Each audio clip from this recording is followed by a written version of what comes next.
Refrigerants are used in motor vehicle air conditioning or MVAC systems. Because they are gases, they are released into the atmosphere when the air conditioning system leaks or fails in a vehicle, and when required procedures are not followed during the repair and recharge of air conditioning systems.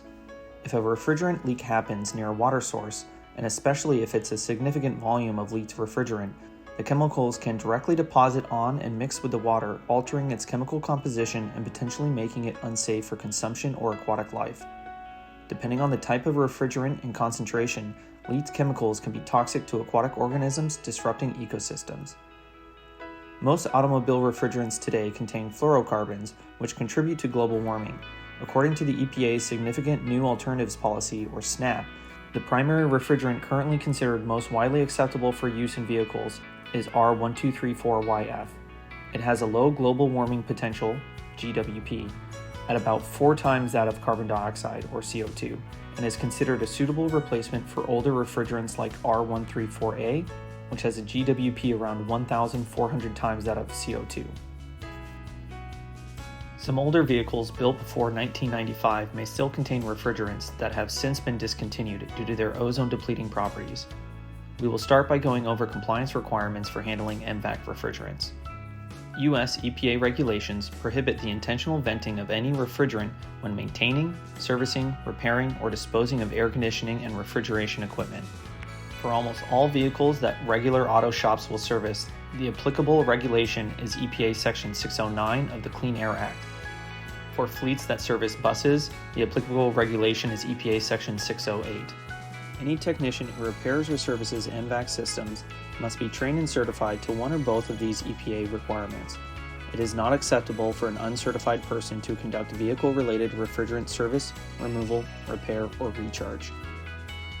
The EPA certification is valid indefinitely. However, when new refrigerants are introduced, it's recommended to take refresher courses to stay updated. Technicians must also use EPA-certified servicing equipment that has been verified by the EPA or an independent standards testing organization that is approved by EPA to certify equipment. New service shops or shops just beginning to offer servicing of MVAC systems must notify the EPA regional office that they have acquired and are properly using approved refrigerant handling equipment. EPA has a form available for this certification process. If your shop does not have a certified technician, partner with another local shop that specializes in and is certified to conduct refrigerant removal and recharge. The following are important BMPs for managing MVAC refrigerants. Shops that service MVACs should have a refrigerant detector, often called a sniffer, on hand, and check hoses and connections for leaks. If there is refrigerant still in the system, detecting the point of the leak as soon as possible and temporarily patching the leak can eliminate additional releases into the air. Refrigerant leak detectors may be helpful in identifying the point of the leak. Do not use compressed air to test R134A equipment. Some mixtures of air and R134A are combustible at high pressure.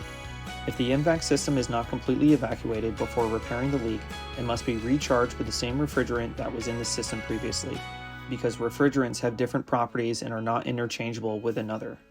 If an MVAC system is fully evacuated from refrigerant during servicing, it is best to recharge with the refrigerant originally designed for the car's MVAC system. The correct refrigerant can usually be found on a bright yellow label under the hood and/or by checking the manufacturer's specifications for the vehicle. For older vehicles, replacing the refrigerant with the wrong type may damage the car's AC components.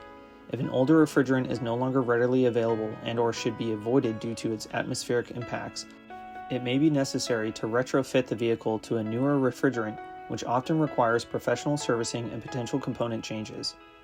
For a system retrofit or replacement, fully evacuate all refrigerant from the system before disposal of the system and its components.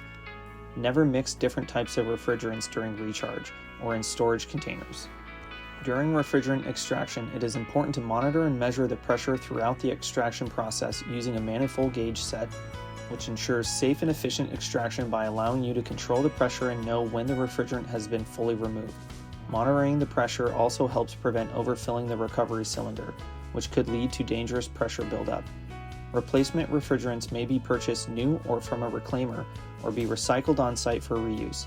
Refrigerant recycling systems only remove impurities and oil, while reclamation returns the refrigerant to virgin specifications. Recycling refrigerant on-site requires EPA-approved equipment and a certified technician to perform the recycling operation.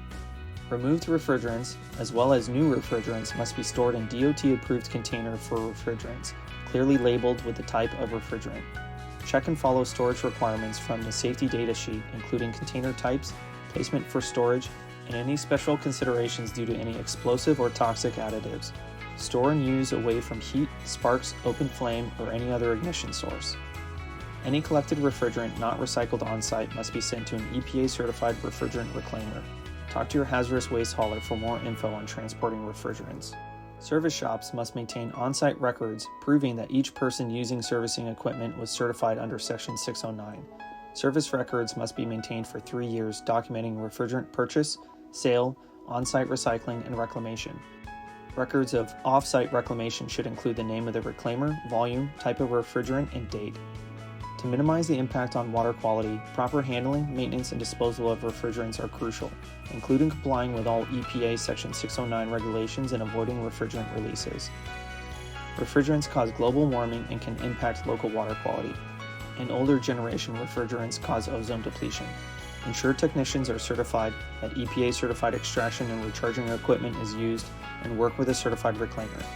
Reach out to an EcoBiz staff member for further technical assistance.